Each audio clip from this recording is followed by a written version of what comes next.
Lauren Van Hemert from RDU on Stage, and I am thrilled to be with virtually Greg Ellis, who is probably I guess I'm not a football fan. I will become a Dallas Cowboys fan now, though. Well, but thank you. a former NFL player for the Dallas Cowboys. 11 seasons, right? Yep, 11 seasons with the Cowboys. 11 seasons. And UNC graduate Yep. and writer, producer, director of Juneteenth, the play, which we're going to talk about, and another important play, which is not getting a lot of attention right now, but I hope to see it produced soon in conjunction with Juneteenth. Yes. I want to start our conversation with a homework assignment that you had given me, um, which really has become strong part of my education this week. And I've shared it on our torn theater on racist negativity Facebook group so other people can read it and know Mhm. what we're talking about. Okay. Good. Um, you wanted me to read the Willie Lynch letter. Mhm.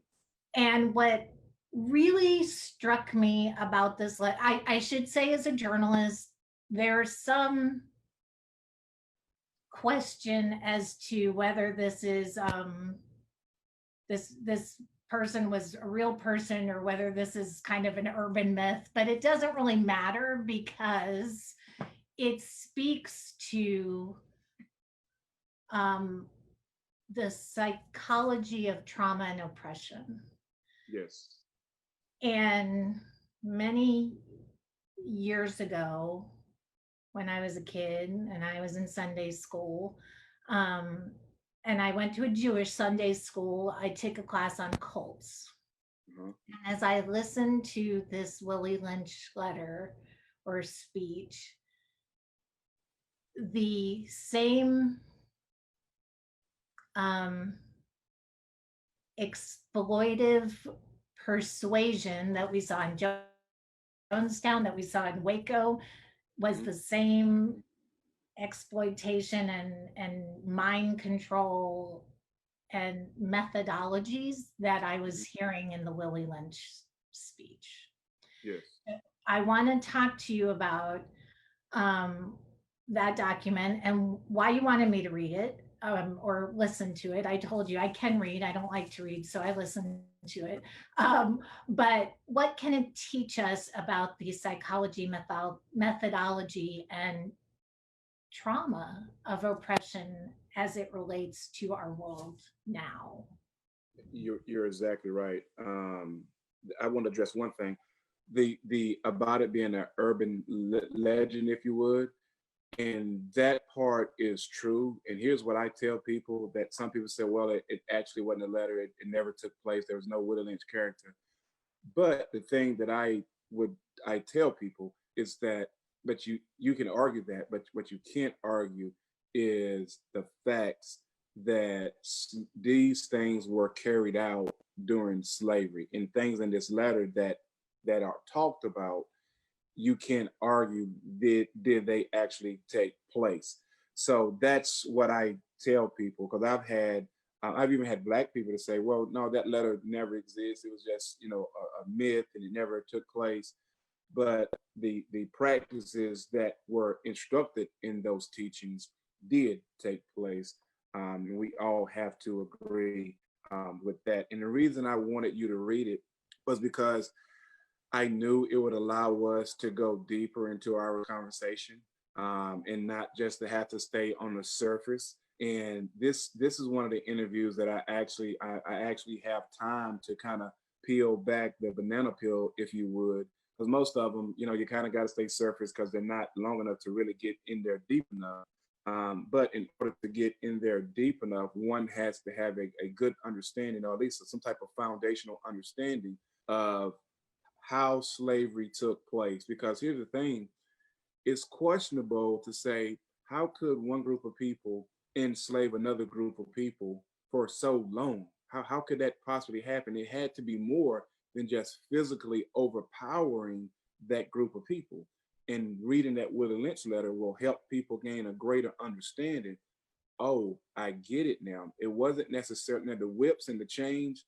Of course, those things hurt, but it was a psychological breaking down of a person. Basically, it was taking everything that makes a person psychologically, strip all of that out, and let's put slavery into them. And once we get slavery put into them, now we can have a successful plantation.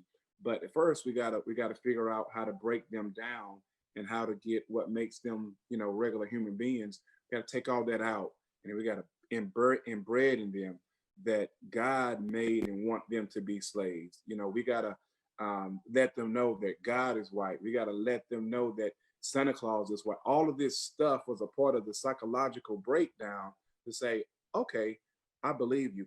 And part of the letter, it basically got the parents to teach the kids that you were meant to be a slave. So once they convinced their parents, once slave masters convinced their parents to convince their kids that, hey, you're meant to be a slave. And of course, this was done out of fear. So the fear got instilled into the parents by the masters in the processes that they would do to the slaves. And out of love and protection for their kids, they would in turn around to tell their kids basically, hey, I love you, I care for you. So, in order for me to protect you, I need you to be a very good slave, because if not, bad things can happen to you that are out of my control, right? And so that got passed down from generation to generation. And some people say, well, none of us were slaves today. No people living on this earth. No, well, I shouldn't say this earth, but at least in America, none of you were slaves right now. And you are whoever say that kind of thing, they're 100% right. But it doesn't mean that the byproducts didn't pass down from generation to generation to generation, and it still affects our country in this world today. I remember as a little boy, I remember some of my uncles telling me, boy, if you want anything done right, get the white man to do it. So still amongst black, and my uncles, they're black. We don't, I'm not talking about, I got a white uncle, and no, I'm talking about my black uncles. I remember them telling me stuff like that. And they wasn't playing, that was really how they felt.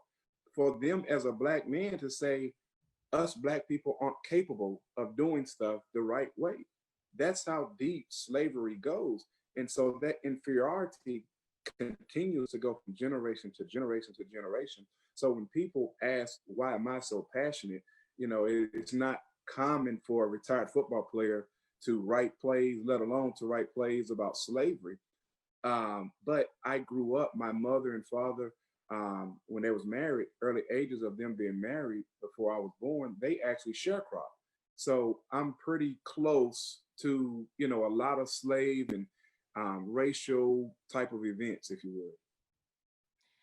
And I think when you listen to this letter, when you read this letter, um, I've heard a lot of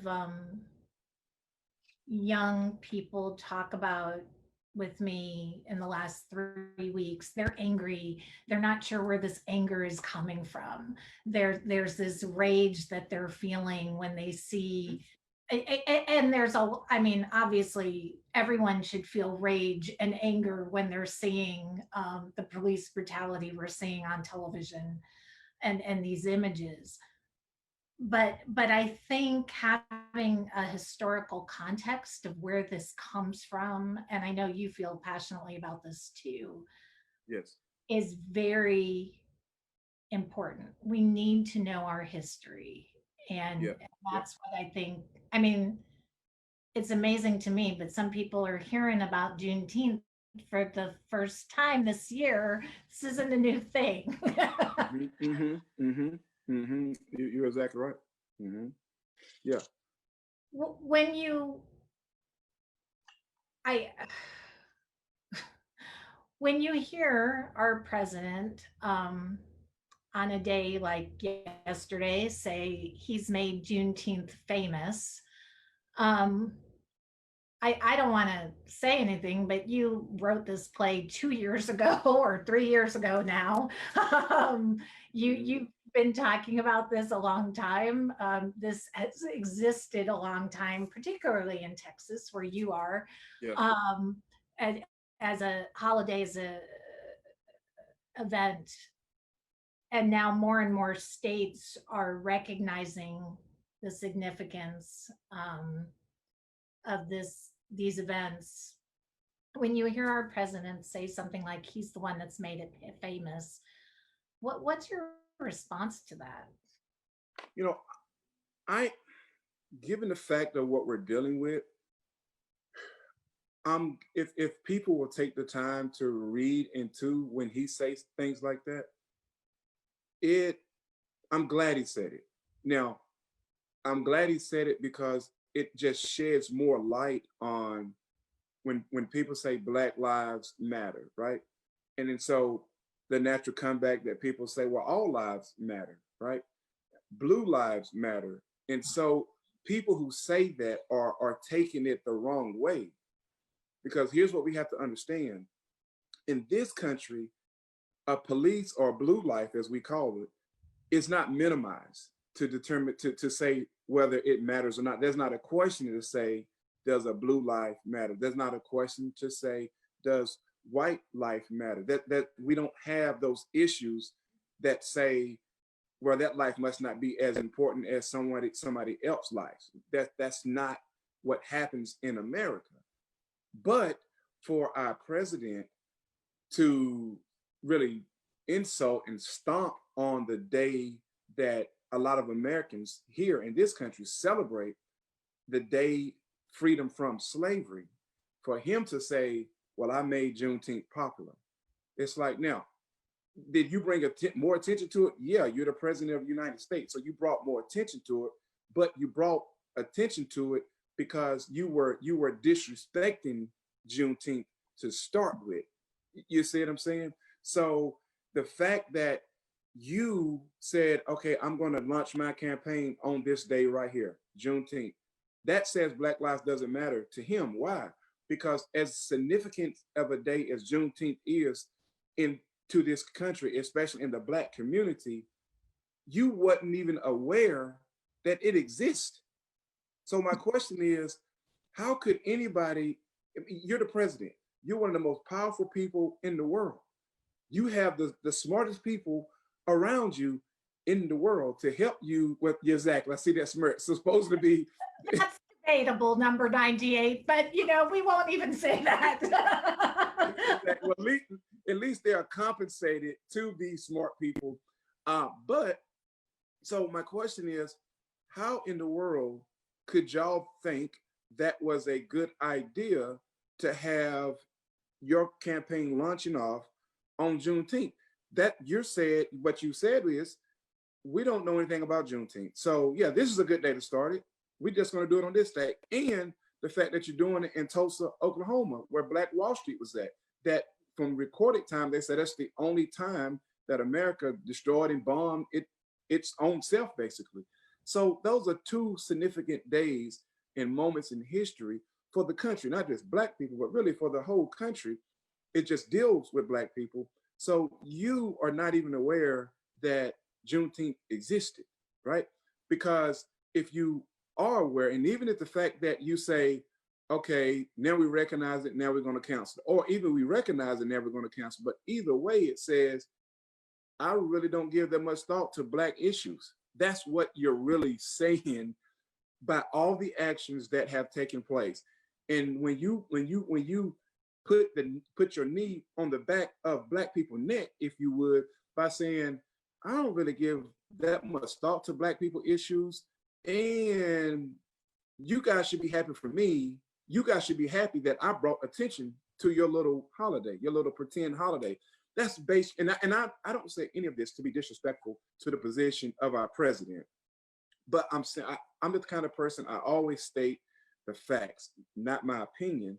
But I'm just simply saying those are the things that took place in this whole process of him and his campaign people planning to launch his campaign on June 19th. and then recognize, oh, you got a lot of criticisms, so now you change it. So you didn't even know that it exists. So either way, that's my thought about, and I think it's very sad, but it does sum up what Black Lives Matter are pushing for. Is that the president of the United States is not even aware that Juneteenth exists, let alone know what it is about. So how much do Black lives really matter that our president doesn't even isn't even aware of the day that we celebrate freedom from slavery in this country? That's not a bad, I mean, no man or no woman can know everything.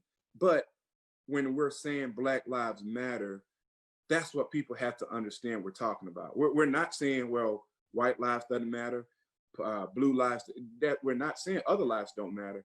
But in this country, it's apparent that a officer can choke and suffocate Black men on TV. And there's no question, did you intentionally do this? When the paramedics comes over and checks for the pulse and walks away like, well, ain't no need to revive because it ain't no pulse. He is out of here. And you continue to keep your knee on the back of this man's neck, and he's handcuffed. And you only get charged with a third-degree charge initially, right? So that sends out a message to the world, not just America. That sends out a message to the world that, again, Black lives matter. Some enough that we're going to charge this police officer, but it doesn't matter as much as a white life or as a blue life. Because if somebody would have shot and killed one of these police on national TV, you better believe he could receive maximum charges. Or let's be real, if that was a white person on the ground, there was a Black police officer killing that white person, there again, I think he would receive maximum charges. So those are the kind of things that we have to understand, that when where people are saying Black lives matter, we're not saying other lives don't matter, but we're trying to make sure that everybody's lives matter equally across the boards. And what scares me about our president not knowing about Juneteenth, let's giving him the benefit of the doubt that he's scheduled this rally in Tulsa on these dates on this weekend because he was ignorant and didn't know. My fear is, what if he did know and he's just pandering to a base of people that buy into his mindset and methodology? And that's what concerns me more than him not knowing. Yeah. That's the scary part about this. But before we talk about Juneteenth and the play and the significance of this day, I think we have to first talk about Watch Night. And you wrote a play, Watch Night, which predates Juneteenth. So let's talk about that date from a historical perspective. That's January 1st, 1863. Mm-hmm, mm-hmm. Talk to me about that. Exactly. So you have to, like you just said, you have to address Watch Night before you really can get to the Juneteenth side of things, simply because, as you stated, Watch Night took place in 1863, January the 1st. That was the birth, well, I shouldn't say the birth, the actual birth of the Emancipation Proclamation took place 1862, September 22nd. But it went into effect on 1863, January the 1st, if you would. So, as you know, a document, Emancipation Proclamation, a document created by President Abraham Lincoln, forcing the southern states. See, people think it was the whole country, but it wasn't. It was the southern states that the Emancipation Proclamation forced the plantation and slave owners to abolish slavery. In reality, it did not free everybody, but at least the document now was in place that you were going against the law if you continue to practice slavery in the southern part of our country, at least. And so, Watch Night, we how deep do you want me to go into? I don't want to go down one of these wormholes because I can go forever in it. Now you said you want me to just we have time. I told you, unless Oprah calls you for an interview, I'm gonna. Hey, you know what? Speaking of that, you said if Oprah or if President Obama, but actually tomorrow we have people contact me, and so we're doing a some type of Zoom setup with them tomorrow. Actually, so we didn't get Oprah, but we got hopefully our next president that we'll be talking to his team tomorrow. So again, watch what I want to say about watch night. I think this is important. Is that a lot of people don't know.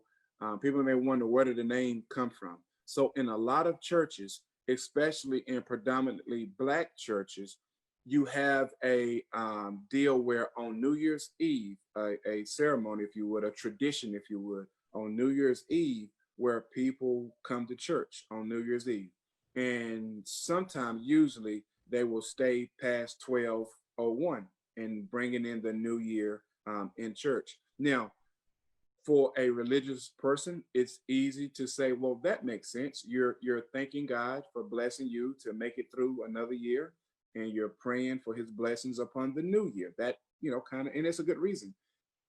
But that tradition got started in 1862, December 31st, going into the new year. Some slaves knew they were going to be set free in 1862, December 31st. And so they would came, and obviously a lot of slaves, they were deep religion, believed in God and loved God. And so they wanted to spend that transition from slave to being free, praising God, fellowshipping, and fellowship with each other. And they stayed up all night long doing that as they watched for their moment of freedom to come, right? That's why we call it watch night. So it's a tradition around the country and in some places around the world that practice that tradition, if you would. And so that's the disappointing thing is that when I go around and talk to churches, pastors, they're probably only been like 3 pastors that know that tradition. They have watch night service, but they don't know the true origins of how it started, right? And so I think that's sad as well. At least for a good reason. So that's where the name watch night comes from, if people want to know. Now, do you want to tell me how much you want me to go into the watch night thing? You want to go into the Willie Lynch of the watch night piece, or okay, good. Okay, so a quick synopsis of watch night, kind of the whole framework of it is I wanted to show and supply some answers to how could a group of people, which were white people, enslave another group of people for so long, which were Black people. How could that be so successful for so long? And when research, it shows it was the Willie Lynch letter, that type of teaching. If the letter didn't exist, it was certainly teaching similar to that letter that allowed that process of slavery to exist for so long. So I wanted to supply that answer to people, because people always say, man, if I was a slave, I would have fought back. I would have did this. I would have did that. I could never be a slave. But I wanted to just reveal to them, it's not the fact that they couldn't overpower the master in their family. And that happens sometimes, but it was a psychological issue up here that kept them in bondage, if you would. And so we actually created a Willie Lynch character in the play. Now, the timing of it didn't match up because the Willie Lynch character took place way, I think, in the 1700s or even before that. And the Emancipation Proclamation took place 1863, just like we just said. So what we did, we created a great great grandson, and we still named him William B. Lynch, if you would. So his whole purpose in life is to continue to teach slave owners the teachings and the practices that his great great grandfather instilled in their generation. He had a very successful plantation, and he wanted to spread and make sure that everything stayed in order as he saw it should be versus white and Black. And so that was just of the watch night thing. Now, there was, let me see, there's several impactful scenes in the watch night play. He's raising the Willie Lynch character is raising his nephew. The nephew, mom and dad dies in a a horse and carriage accident, and so he ends up raising his nephew. Now, his nephew does not agree with slavery, and I think that's important because when you telling a story, you need to tell it as accurate as you can. In the reality of it, that not all white people were in favor of slavery during the slavery years. Some white people felt like it was wrong. They couldn't. There was little they can do about it. But some of them really felt like this is wrong. They're people like us. And so this nephew, he was that guy, if you would. And so on several incidents, and I'll tell you guys about two, he tried to point out to the master that they're people. Why are we treating them like this? And so one incident, they go on a hunting trip, right? And they're hunting in the woods. And the boy, the nephew, finds a skull, finds a skull. This is a pear, not a skull, but he finds a skull in the woods. He picks it up. He said, "Look, Uncle Will, this is a human skull." And in those days, that was common because you didn't have the ambulance to go pick up dead bodies and stuff like that. And so he find it. He asked his uncle. He said, "Do you think this belongs to a woman or to a man?" And the uncle examines the skull and he said, "Well, I can't tell whether it's a man or a woman." And the boy says, "Okay." He said, "Black or white?" And then the uncle said, "What do you mean, black or white? What do you mean?" He said, "Well, do you think that's a skull of a black person or a white person's skull?" He looked at it still. He said, "Well, I can't tell if it was a black person or a white person. I can't tell. It's just bones right now." And then the boy said, "Okay." He said, "So I guess underneath, we really all the same. We're just bones, right?"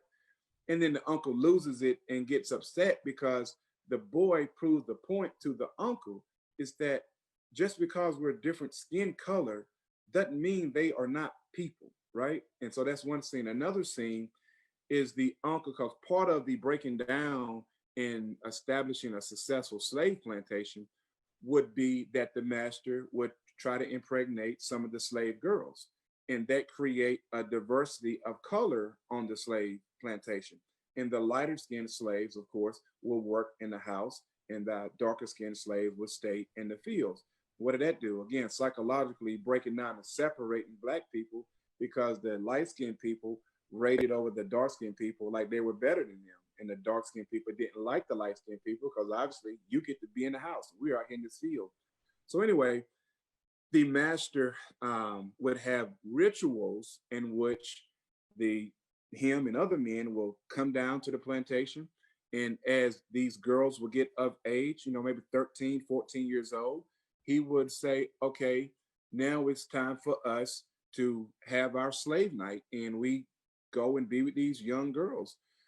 And this, so they line that up, and the master is at this point fed up with the nephew not taking on the responsibility of being a slave owner. He wants to be friends with the slaves, but master's fed up. So this is the rite of passage that the master feels that, well, tonight my nephew is going to learn, and he's going to become a man and walk into the callings of the great lynches, if you would. And so they get the ceremony, and master says, "Okay, line the girls up." And he tells the boy, he said, "Well, pick one." And the boy, of course, he's like, "What do you mean pick one?"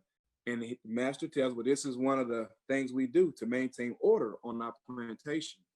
And then the boy, he actually cares for one of the slave girls, so he picked her. And the master said, "No, you're not gonna pick her because I figure you was, so I'm gonna pick her." And so pick one of the other ones. And then the boy said, "Okay, I'll pick one." He said, "But first I have a question." And then the master, "Okay, what's the question?" And the boy says, "You said that slaves are like animals. They're not fully human. They're basically like animals. That's what you raised me to believe, right, Uncle?" And the uncle said, "Yes. What's your point?" Excuse me. And the boy says, "Well, if they're animals, what I want to know is why are you so quick to force me to have relations with the animal? If you see them as animals, then why would we see it as proper good Christian folks to be having sexual relations with what we consider something to be an animal? That's wrong, right? So again, it's powerful points like that throughout the entire play. And then we have one powerful scene where the master is reciting the Willie Lynch letter, and we have a huge screen in the back, and that illustrates the things that he's reading in the letter. So again, I really wanted people to see how and why slavery went on for so long and why it was so successful. And I wanted people again to see the origins of the issues that we still struggle with in this country today. I wanted people to see that as well. So that about sums up June. I mean, I'm watch night. And the interesting thing, another piece of the Willie Lynch uh, Letter. paper Uh-huh. is that they compare the making of the slave to the breaking of a horse, the breaking in Yep. of an animal. Yep. And Yep. that's, that if you start there, it explains a lot about the psychological trauma that we're seeing hundreds of years later. Yeah. If you want to, I can. You want me to explain that? Yes. Okay. And so just like you just said, it's as the master would start out when he's reading this in the play. He said, "Is breaking a slave is like you said, no different than breaking a horse." And so the process was, he said, you get your get all the slaves out, and you get the biggest male slave on the plantation. He said, then you take that slave and you beat him just to get him warmed up. He said, now you throw tar on this slave, this big slave, you throw tar on this slave. And now you take feathers and you throw feathers on this slave. So now what have you done? Well, you took in the biggest slave on the plantation. And now imagine this huge man that's probably naked, running around with tar and feathers on him. That belittles him and makes him smaller than any kid on that plantation, if you would, right? So that's a terrible sight to see. It's basically taking his manhood from him. He's yelling and screaming like a kid, if you would. But that was part of the process. And then he said, you take him now and you tie him to horses that are facing in opposite directions. And so basically, he's in the middle, and horses here and a horse there, and you hit the horses and they pull. He said, now you make sure not to kill him, but you pull him until you hear some bones cracking and he's good and tenderized, basically. And then you stop the horses, right? And now he's helpless. This man now is laying there, broken bone, laying on the ground. And what's going on? Everybody is watching him. You got his wife is out there watching him, his kids are out there watching him, and so is everybody else on that plantation. Watch this take place, right? And so now what you have is that the wife, the mother, if you would, or the female slave, is now want to protect, goes into instant protect mode. So the instinct of a mother kicks in, right? And so now the slave man is behind her scared because the wife or the mother is like, I got to protect the man. I got to protect the man. And her way of protecting the man and protecting the sons, especially, is be strong, work good for master. And this is how she raises her son. Be strong, work good for master. Don't think for yourself. Do what master tells you to do, because if you do anything else, you see how they just broke your daddy down and there was nothing we could do about it. I don't want that to be you out there. So now the psychological effect has fully taken place because the female, the mother now, is teaching the kids and raising the kids to be good slaves out of fear. But it really uses that mother instinct out of that all mothers and dads have too, but the motherly instincts to say, I have to protect my babies at all costs. And she's not thinking about the psychological effects that she's having on her kids. She's thinking about Me as a mother, I cannot tolerate my son out there being beaten, pulled apart by horses. So I'm going to do whatever it takes to protect my son from that situation. That was the breakdown. And basically, like I said, plantation owners, especially in those times, people, I believe in God, but people were very religion. And so the natural, as the master would tell them, the natural order was God, and then the husband to protect the family, and then the wife. And his approach was, his belief was, we have to reverse that order. We need God, but we need the woman to come next, and the woman becomes the protector over the family. So her natural motherly instincts is going to lead her to just want to cuddle and protect the kids, right? And even to protect the husbands. And as much as sometimes people don't want to admit, we still have that go on sometimes in today's society, right? But given the fact of like what happened with George Floyd, what happened to several Black young men, mothers and dads, myself, you go into that protecting mode to say, man, what can I do to protect my son? Because young Black driving a car, sometimes that's not a good combination, if you would. There are too many dead young Black guys who were just young Black driving the car, and bad things have happened to them at the hand of the police officers. So again, in police officers, I love police officers. Please, I'm not against you. For the most part, our police officers do a tremendous job. They have a very hard job to do, and I really hate the ones that make it bad for other ones that are doing the bad and negative stuff. Well, and when you speak of the moms, and I am a mother, so I this is the part of the speech in the paper that tugged at me the most. I think of Emmett Till's mother and the conversation she had with him before he Yeah. went off on his her last conversation, conceivably.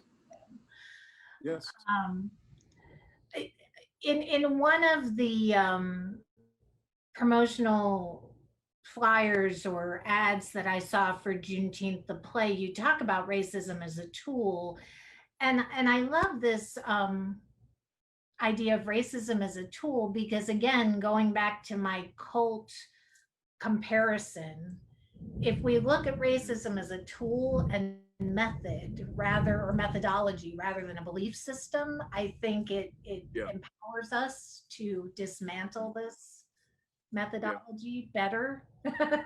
um, That's talk about that a little bit. yeah. Racism is a tool. It's a tool that was used to really, and I'm gonna kind of go off a little bit, but I'm gonna stick with the fact that it was a tool. Tools are used to help us be more efficient at getting something done, right? So you go back to the foundation of America. Now, we won't have time to get into this, but the Indians, we won't have time to get into that conversation. So we'll just call it the founding fathers of America. So America in that aspect is considered to be a very young country, very young, right? But the time frame it took America to grow to become one of the most powerful countries in the world was very short compared to the age of America.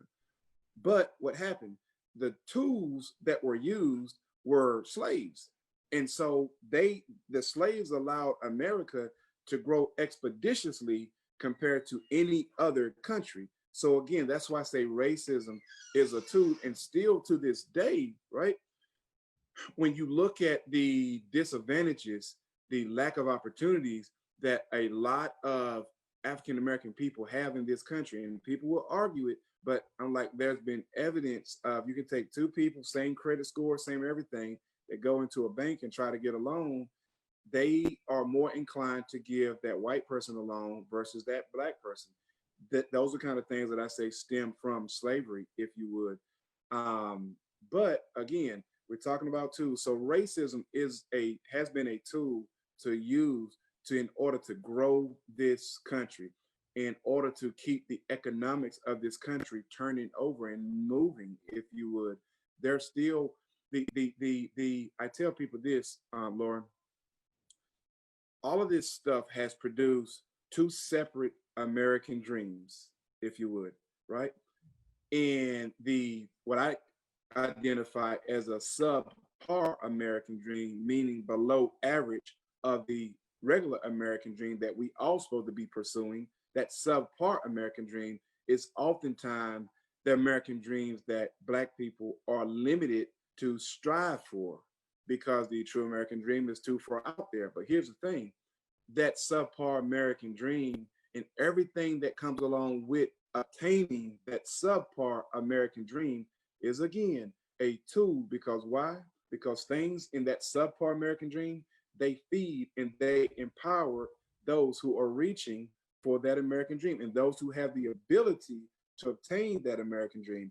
It feeds all into that, right? So when I say racism is a tool, it's a tool really to prohibit just mankind from reaching its full potential. If I spend my time worried about how to keep you down versus being the best person that I can be, I'm doing just that. I'm wasting time. But if we truly lived as a United States of America, the way our name said we're supposed to, that it'll be endless to the things that we could accomplish. But we have too much time being spent on trying to keep a certain group of people at bay because we feel like, well, they are the driving force. They are the consumers. It's the reason why Black people, we rank the highest when it comes to spending money on depreciating assets, right? There's a scene that we have in our Juneteenth play, and the master is trying to figure out how to get the slaves to work faster, pick more cotton, right? And he finds a scarf on the ground, a little handkerchief scarf on the ground. And he was about to wipe his face and he thought about it. He said, in the play, he pauses up before he wipes his face. He calls all the slaves over. He said, everybody get over here now. And so they get over there and he starts to identify with them and says, I understand that, the rain wasn't that much. We're not going to, basically, I understand y'all are trying your best. So he's winning them over with saying, hey, I'm on your side. We're together in this thing. And I understand you're trying your best. He said, but here's the thing. I got this scarf. Now, whoever picks the most cotton is going to win this scarf. And he said, now this scarf, whoever gets this scarf, you're going to be the big man or the big woman on this plantation. I'm going to elevate you over everybody else out here if you pick the most cotton and win this scarf, right? So you have some slaves that take off and get to the field and start picking. And so the moral of what we're trying to get accomplished there is to show people in a lot of Black communities, the success measuring stick is crooked, it's curved, it's a skewed measuring stick that a lot of Black communities use to determine whether they are successful or not, and it's fueled and buried in depreciating assets, right? And so we have too many people in Black communities that get their identity based on the clothes, the more expensive clothes, the more expensive rims they can put on their cars. And that's where and how they identify themselves as being successful.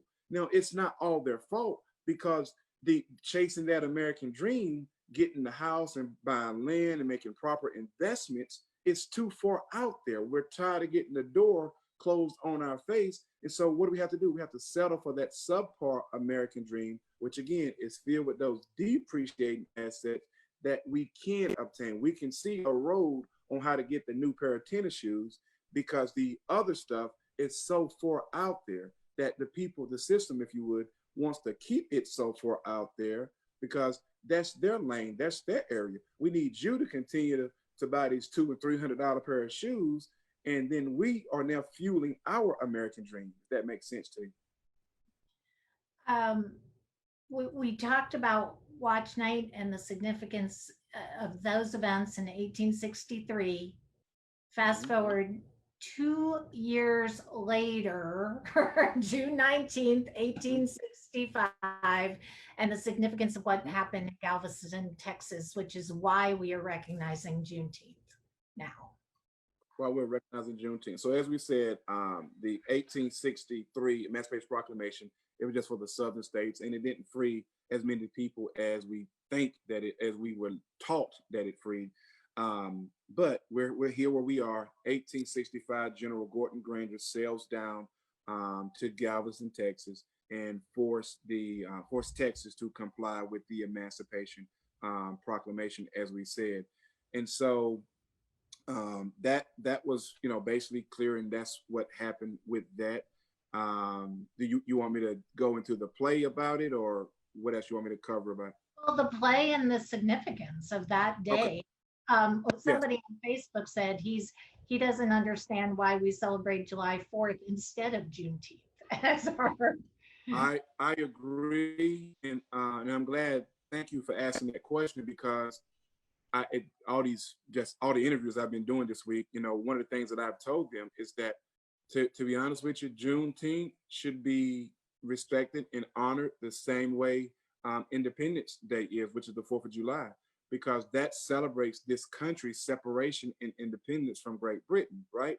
So the same thing for this country, our country, where we still live at, is that, well, 1865, June 19th, that should celebrate as a country the America's independence from slavery here in America. That's what needs to happen, because after all, our ancestors contribute so much to this country that allowed us to be the powerhouse that we are. Because here's the thing, you know, cotton in those days was king. As a matter of fact, they called it King Cotton, right? And there's a reason why they called it King Cotton, because there was no other country that produced more cotton than America. But again, the tools that we were talking about, that you had to have tools to be able to harvest the cotton, because you didn't have tractors that could pick it like it does today, and other machines. So you needed a mass labor force. But here's the thing, in order to get maximum productivity out of that system, you needed a mass labor force that didn't require you to get paid every time they picked the cotton, right? So now you have that with slaves. And so cotton got distributed all around the world right here from America. So all of that income that was coming in, no other country was raking it in like America was raking it in. So it allowed the technological advancements, just all sorts of things to take place, right? So people have to realize that there are banks today that made their fortune off of lending money to plantation and slave owners, and they use those slaves as collateral, right? Up north. So people sometimes look and say, and I was guilty of this, I thought, well, slavery was big business in the South. Didn't seem like that big business in the North. It's like, yes and no. You didn't have the ability to grow crops like you could down south, like you want, you know, up north, because it was colder up there, you know that. But those businesses, those banks that resided up north, also made money by lending it to the southern plantation owners, right? So they took huge gains by doing that. So that's what I'm saying. People have to understand, man, without slavery, we would not, this country would not have grown so fast the way it did without that labor force. It was really, for growth, it was the perfect labor force in those days, because once you bought a slave, you own a slave. Now, guess what? We can grow these slaves. We can, you know, they get pregnant, have babies. Now we got other slaves that we didn't have to pay for. We just need to get started off with a couple of them, and then the word I was looking for was breeding. They breed their slaves just like you breed horses or cows. And so now your labor force has increased without you having to pay more money for that labor force to increase.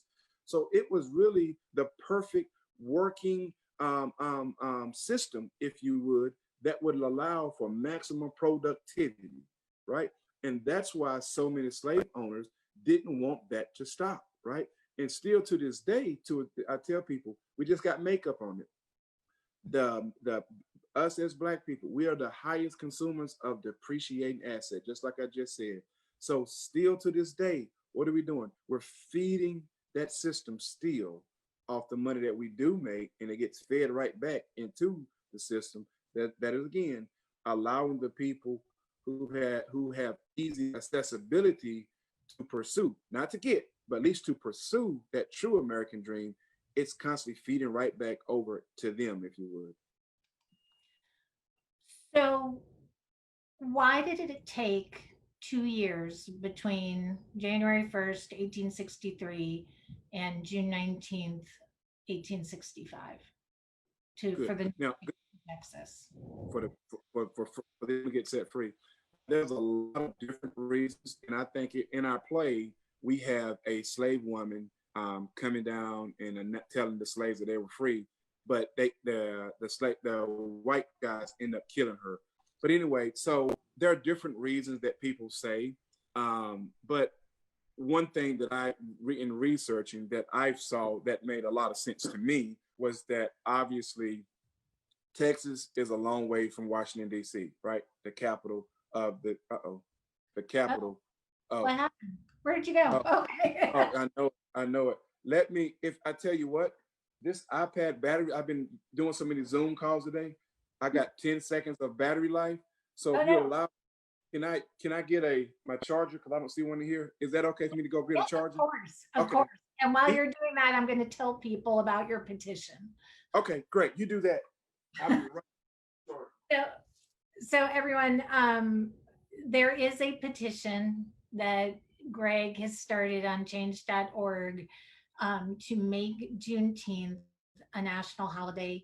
Please consider signing that petition so that it can go to the House of Representatives. Last time I was on there, which was earlier today, over 500 people had signed the petition, but I know we can get a lot more than that. And the other thing I want you to do is watch Greg's play Juneteenth tomorrow night.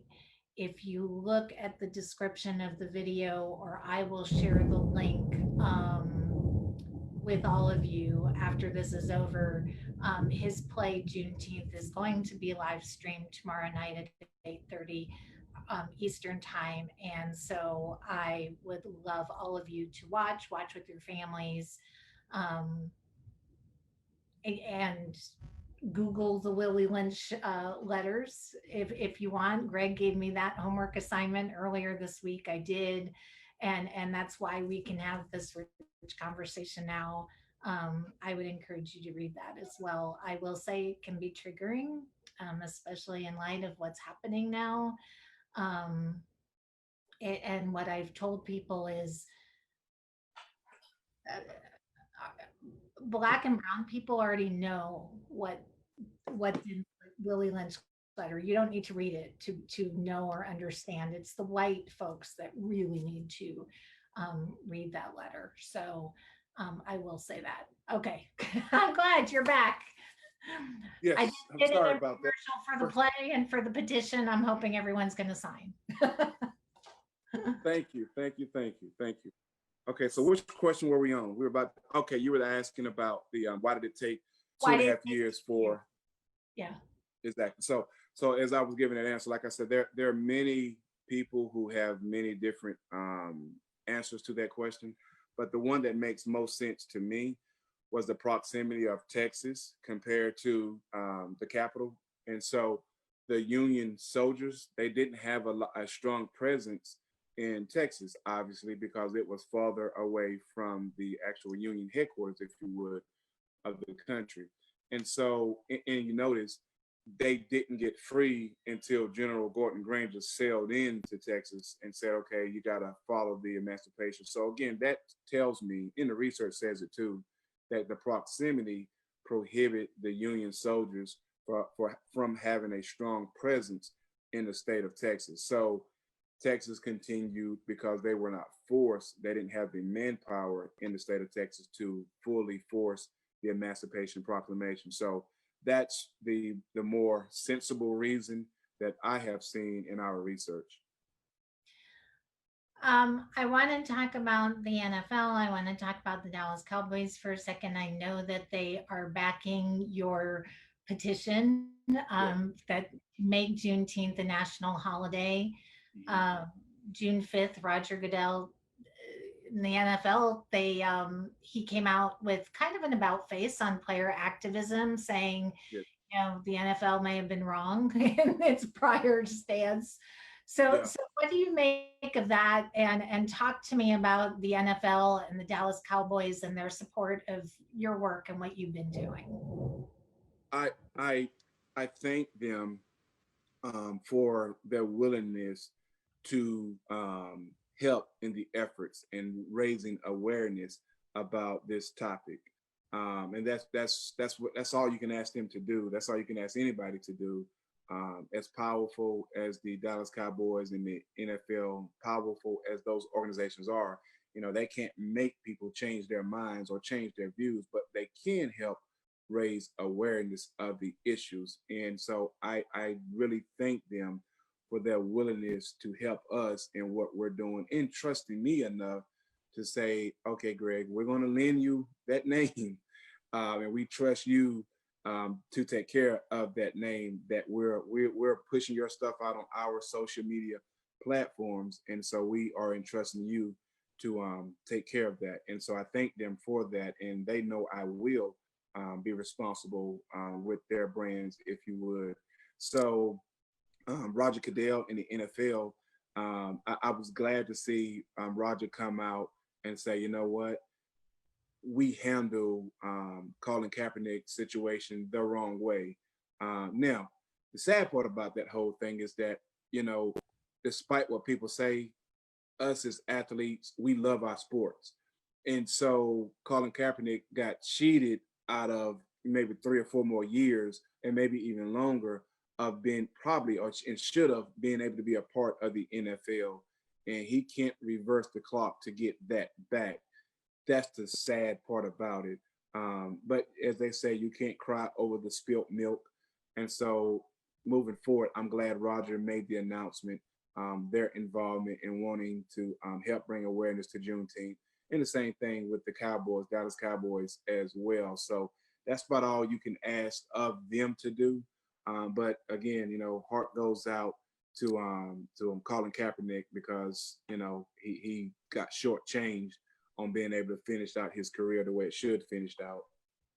Absolutely, it did. And I know he's on the rosters, the practice rosters now. So I guess we'll see what happens. But he's lost some precious time, and that's very unfortunate. Yeah, yeah. NFL is one of those things where it's so competitive.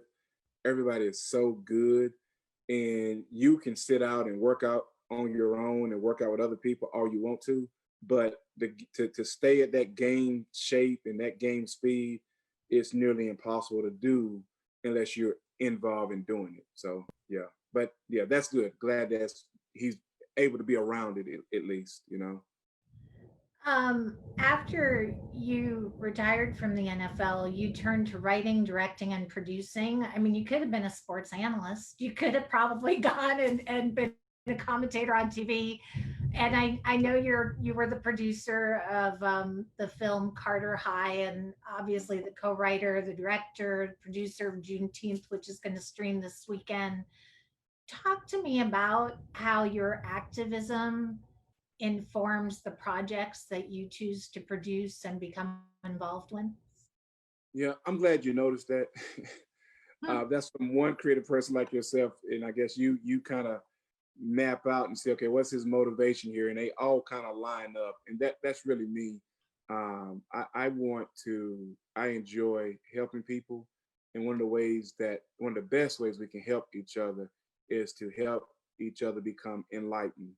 And if I can help and shed some light onto you about some issues that can really impact your life and that are having major implications on our society and our world, then for Greg Ellis, that's a check in the box to say, okay, good job, keep up the good work, if you would. But with our stuff, it's challenging because as much as people don't like to admit, sometimes we respond to things that aren't always based off of true stories, if you would, for as content is concerned. Like, the new Transformer movie come out. It's, the line is wrapped around a building 4 or 5 times to go see. And I'm one of those people. I love the Transformer product. But when you're doing stuff that's really going to help enlighten some people, then sometimes it's more challenging to get that word out. That's why, again, I appreciate the NFL and the Dallas Cowboys and other organizations that are helping us get this out. But it is indeed more challenging. But I tell you, Lauren, when we're doing our shows live and you got thousands of people, our biggest show was the watch night. One of our watch night shows, we had about 5,000 people to come see it. And when I have people after people coming up to me telling me, man, I'm glad I you did this. I wish I would have brought my grandkids. I wish I would have brought my grandmother. That's what you want to hear. You know what I mean? But our last show we did was in Oklahoma, I think, and that was the Watch Night show.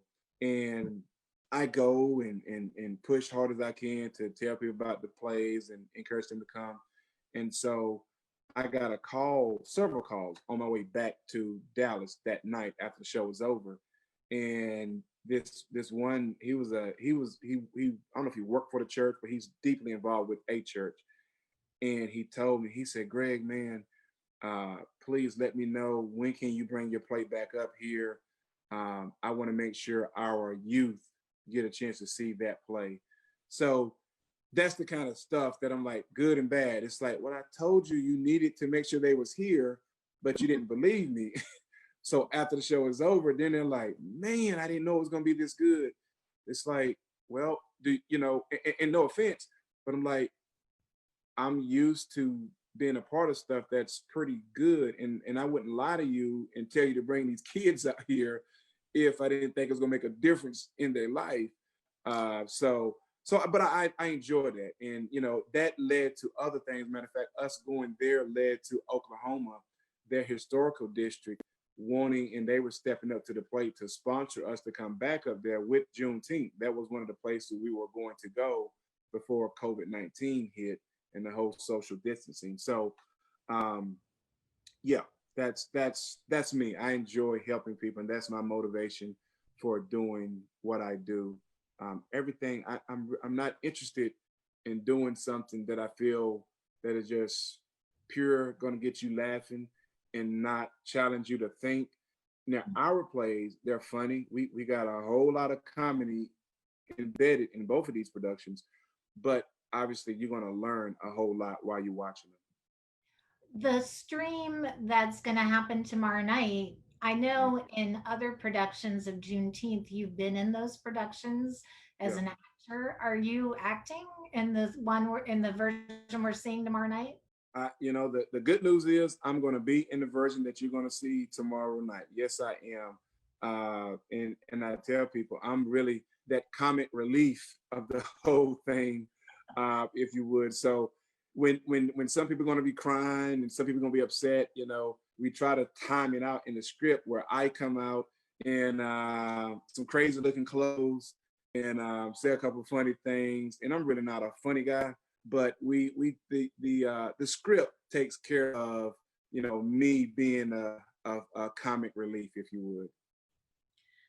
Um, I don't come at me when I say this on Facebook because I know there's a lot of football fans watching us right now.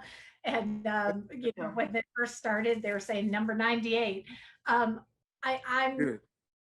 not a football fan. If anything, I'm a fair weather football fan, based Okay. on whoever my family's supporting. But in doing my research on you and your career, I feel like one word to describe your football career might be resilience. Um, Yeah, we I've heard that before. talked about the Dallas Cowboys. You overcame two serious injuries, at least from what I've read, and Yes. probably Hmm. a lot more than that, but at least two.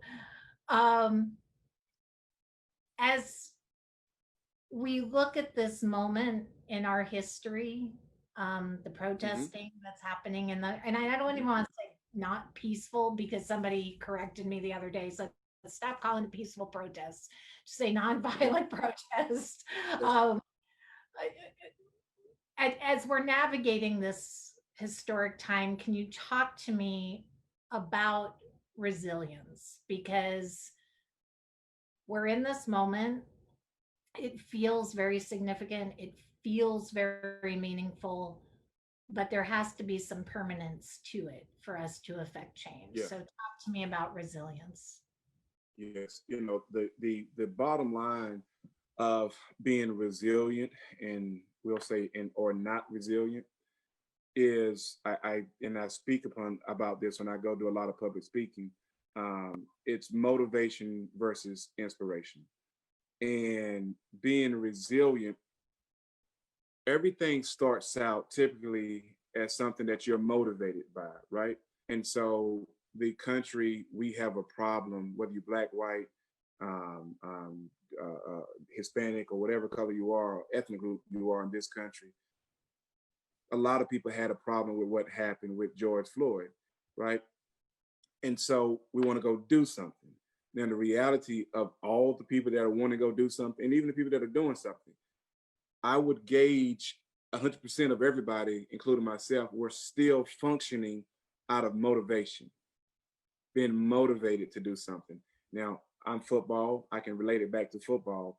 I tell people in a football game, the whole football game, talking about pregame and everything, the most motivating place that you can be on earth is in the pregame locker room right before that game is about to start. I mean, they got music playing, guys are punching themselves, punching walls, and it's like, man, they about to go kill somebody. What's about to happen in here, right? But all you have to understand, all of that is motivation. You go out there, motivation is still riding high, and you get kind of into of the first quarter, and you get kind of tired, right? But you go to the bench because it's the quarter is over. Get some Gatorade, and you get oxygen. You rejuvenate, and now motivation is right back in the game, ready to go for the second quarter. Towards the end of the second quarter, motivation is fading down, but it's no fear because you got the halftime. You get to go into the halftime. They're giving you IVs to hydrate you more. All this stuff is going on to get you back ready to allow that motivation to continue. Boom, you hit the third quarter. Motivation is there, and then you right into the end of the third quarter. Motivation starts to fade, but no worries. You got a quarter, the fourth quarter coming up. So now you're Gatorading and all that stuff is going on, and the game is close. The game is on the line. Motivation has carried you through, but when you hit the fourth quarter, and now it's a 2-minute drive. And me, I'll use my position. Lord, in case you don't know, I'm the guy that would try to get to the quarterback. Okay, so now we got a 2-minute drive, and they're passing the ball down the field trying to get their touchdown, and you feel like you can't take another step. When you step in, you have sweat so much, water is coming out your shoes, which is sweat coming out your shoes, and you feel like you cannot take another step, let alone take on this 350-pound muscle-bound offensive tackle that you got to try to get around in about 3 seconds to sack the quarterback. You're not thinking about that. You feel like you can't even take another step. I tell people this, at that point, motivation has left your body and has gone over to the bench and is sitting down drinking some Gatorade. That's what motivation is at. The great ones, the different makers, have an instinctive way to allow that motivation, to allow them to trigger that inspiration. If you are inspired to do something, then when hardship comes, when as my mom said, when the newness of it wear off and the excitement of it wears off, when that many eyes are not on it, if you're inspired to do it, you still find a way to get it done, right? So that's what we have to make sure in the movement that's going on right now, because you better believe the stuff that's functioning out of all this motivation, it's the cool thing to do for some people, to be honest with you. And it's even the cool thing to do for some organizations, to be honest with you. So, but when that wears off, that's when the inspiration, the people who are inspired to make a difference, that's when they really have to be at their best, because that's when the work is going to become hard. That's when people are going to feel like, oh, well, we marched for that. We did this for that. So we did enough for that. I'm good. I feel good about the marches. I feel good. I went up there. I registered to see Greg's play. I signed a petition. So I'm good. I'm good now. But the people that are inspired to make a difference, that's the soldiers that we need on this movement in order for permanent change to take place, not something that pops up and fades away. And that's one of my reasons I'm such a big advocate for Juneteenth to become a national holiday, because once it's a national holiday, that's a permanent fixture that will always be there. I do you have you know, we've gone over our hour. Do you have a few more Oh, minutes yeah, before, I do. you know? You good? Let me make sure. We got so much going on, but you can go ahead and keep talking. I just want to check and see what exactly do I have after this. Okay, it's not 6 o'clock. It's okay. No, we're not. Oh, it's six Yeah, o'clock my time. It's sorry, yeah. it's 5:15 your time. Okay, we're good. Yeah, we're good. I got a couple more minutes. I just got to prep for a matter of fact, what you probably can watch it on TV. We're doing WRAL. I think it's live. I'm not sure if it's live, but the PR person set it up. But I think she said it's live. And so yeah, you guys will be able to see that. I'll change shirts so I can look brand new. I want to ask you about the statues at your Mhm. alma mater last year. Students took down a statue. Mhm. It became a very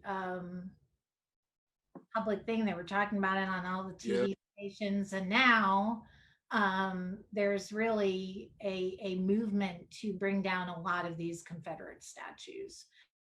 Yes. From a historical perspective, um, and I'm chuckling, I'm smirking again because I just saw a video that explained that these really aren't about history, these statues. This is about another movement from a white organization to put up these statues. But talk to me about the historical perspective, I guess, about these statues and how you feel about taking them down. Well, here's what I personally I think it's better to take them down personally. Now I can see people argument and saying, well, it's all a part of history, right? And I really do get that.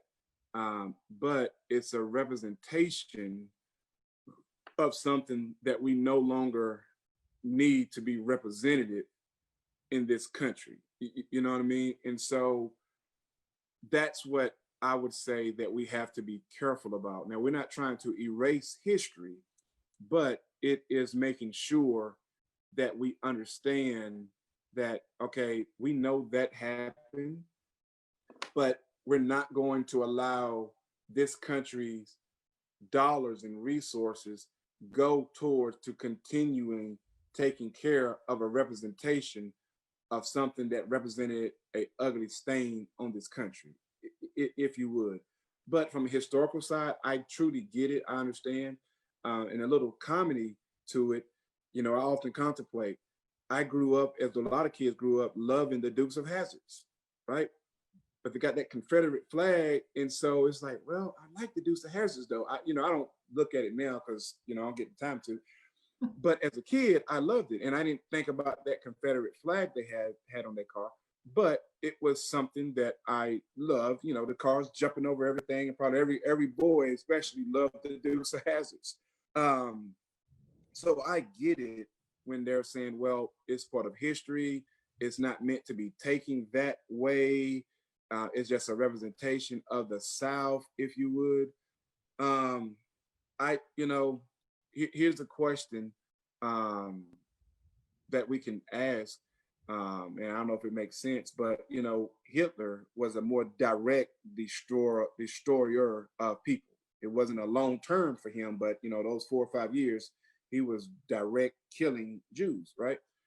So historically, would it be good to have an erect statue of Hitler in a populations where Jews had to walk by and see that every day? Would that be okay? Now we can say, well, it was part of history, and you would be 100% right saying that. Yeah, you're right, it was part of history.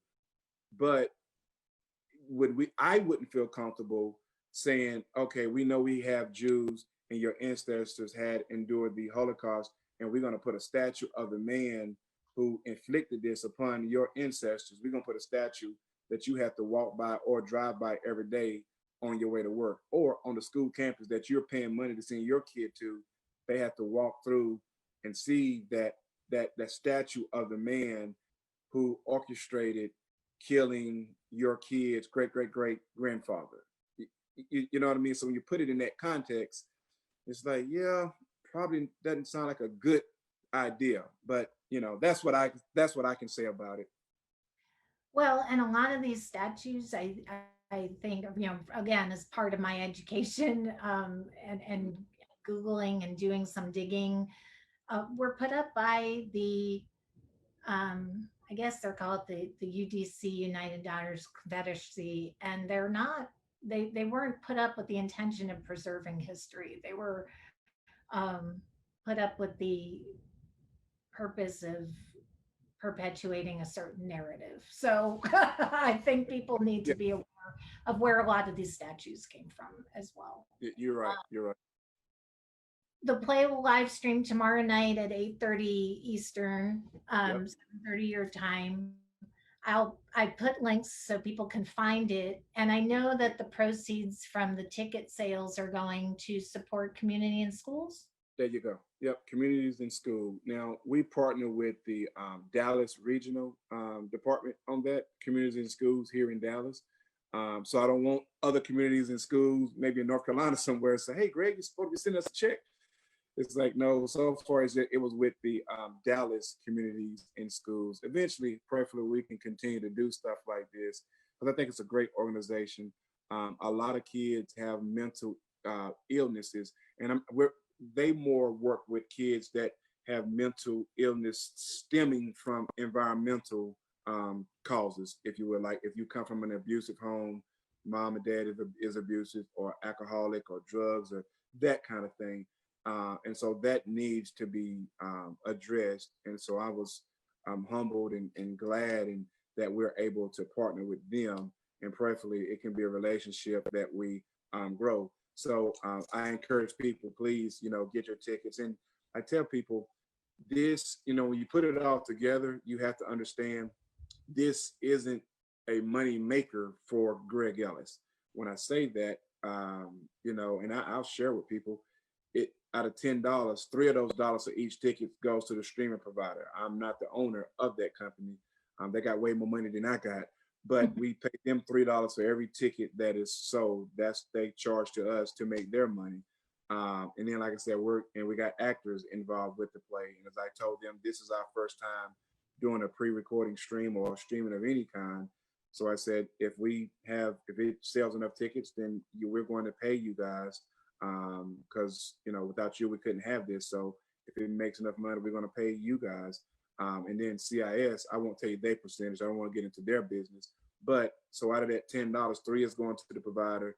We got to pay our actors, and then we also want to give some proceeds to CIS, the Dallas branch, Dallas Regional branch, as they call it. So it's not. I want people to fully understand. Okay, this out of $10, Greg is not keeping the $10, so it's not to pad my pockets. So I don't want that to be an interference from people choosing to watch the play, just thinking, because it's easy for a person to say, and unfortunately, you do have people that are trying to what's the word I'm looking for? Take advantage, if you would, of this current situation because so many eyes are on race, discrimination, and so many people are looking for some answers. And so it's easy for people to pop stuff up because people are going to respond to it, right? But our play was something we was already doing before the murder of George Floyd took place. We've been doing Juneteenth for this is our third year, and I think the watch night this may have been our fifth year. So we've been doing it for a while. So please go to the website, get your tickets, only $10. I think it comes up to $10.95 with the processing fee, and sign a petition as well. So that's my spiel. Pray y'all get it, see value in it, and I tell people I appreciate people that are going to buy the play and register and all that stuff, but I really want you to sit down and watch it. I'm telling you it, but try not to be moving all around when you're watching it. Let's try to, if you can, get down, even if you're watching on your phone, just sit down and really allow the stuff to sink in and process what's being displayed on the screen, if you would. Now, I also throw this disclaimer out there. It is a stage play, so it's not the quality of a movie. Now, it's not. I've heard some people say, "Greg, I can't wait to see the movie." I'm like, no, no, no. It's not a movie. It's not a movie because I don't want them to judge and saying, "Well, he don't know how to film a movie." If you want to see a movie we filmed, and I've been a part of a couple of movies, but the biggest one was, of course, the Carter High movie, and that went to the theaters, went to Redbox, and in the days of DVDs, you can go get a DVD out of Walmart. So we know how to film movies, but this is a play, so it's total different qualities. But don't let it scare you, because yeah, you will be able to see everything, you're going to hear everything, but it's not the same quality of a movie, if you would. And watch it with your families and give it the Yeah, same attention. And when you say don't move around, don't give half your attention to it. Give it the same attention yeah, you're going to give a Monday night football game. yeah. Give it. There you go. There you go. There you go. Exactly. We don't Exactly. have Monday night football right now, so give this your attention. There you go. There you go. Exactly. It's definitely worth it. Hmm. Well, thank you so much, Greg, for joining me today. I've enjoyed this so much. I hope to see your plays produced in this area. There's no reason they can't be because you're from this area and Yeah. you did go to UNC. So Yeah. let's bring some of this work home so we can see these plays Yeah. on our stages. I really want to. We brought the Watch Night play there, maybe about 2 years ago, and it was to the North Carolina audience. Some of you may have seen it who may see this video. I thank you all. It was a very successful play. We had a house full of people, about 2,000, maybe 2,300 people came to the show. So I really appreciate that. And how I do my shows, Lauren, it's a high risk on my behalf, because I don't have those big corporate sponsors that are saying, okay, we're gonna, give you this kind of money. So we brought about 40 people to North Carolina from Texas, and I appreciate all my actors, because we had to take a bus from Texas to North Carolina, because obviously the plane tickets would have been too much without a sponsor. And so paying all those people, feeding all those people, and not having any guarantees from anybody, except from God. But we were 100% depending on ticket sales in order for me to make sure that I'm able to, at least break back even. So I thank everybody who came and attended that show, and allowed us to be successful, where we obviously can continue to do things like that. Well, thank you. Thank you so much. We put the links in our on our Facebook page and I'll put Thank it you. on the website and Thank you. just stay safe, stay healthy Yes, and I can't wait to watch tomorrow night. we appreciate it. Me neither. Well, will we get to see your interview with Biden or is that a private thing? I don't know how to get to it, but it is no, it's not with Biden. It's with, I don't know if he's going to be involved with it, but his people. I don't When they say his people, I don't know who they are. But his campaign people reached out to me, and they are the campaign division or whatever you would call them for Texas. So I don't know how it goes and all of that kind of stuff.